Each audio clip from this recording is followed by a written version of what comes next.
Melvin the Minotaur, written by Tristan J. Hanley, illustrated by Emily Plantinga, and narrated by Jessica Meyer.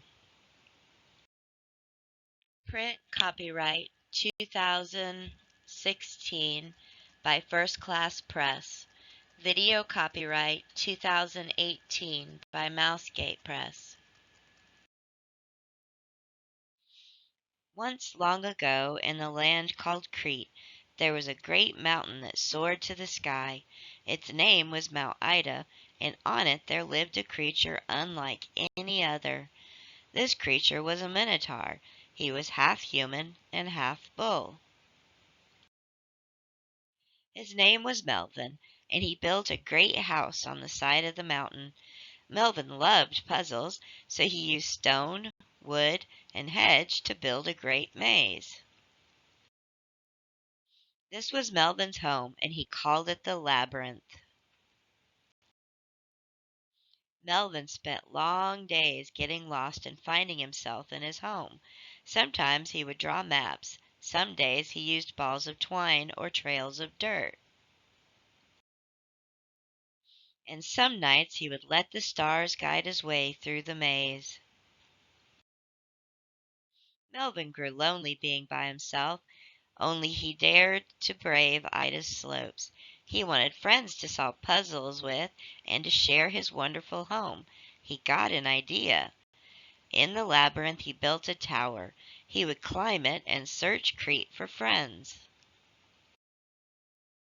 Using one of his maps, he made his way to the base of the tower. He climbed to the top and gazed out over the tower's edge.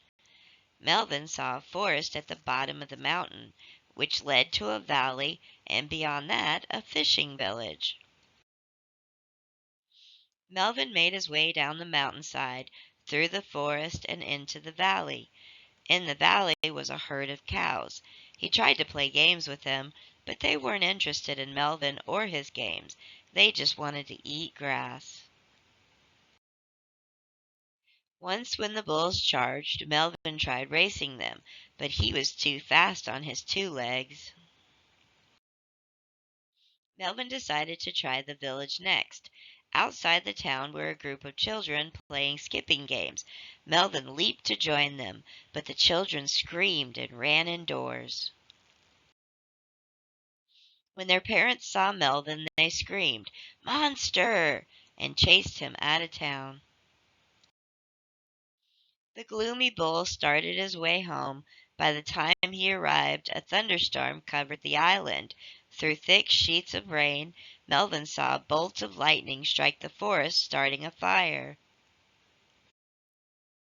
Melvin could see a large dark circle move in the distance.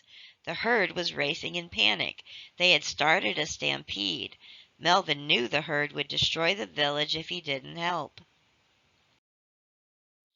He raced down the mountain, through the forest, past the cows, and into the valley towards the village. He shouted, "There's a stampede coming! We need a wall to stop it! Quickly, bring any wood and stone and branches to the edge of town!"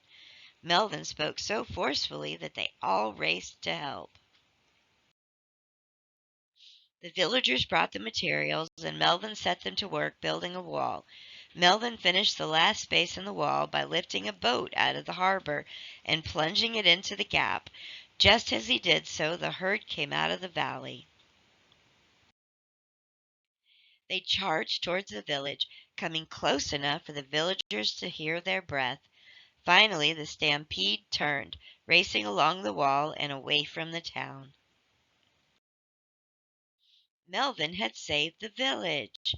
The people built a statue of him in the town center, and they promised to visit his labyrinth and solve puzzles with him from then on.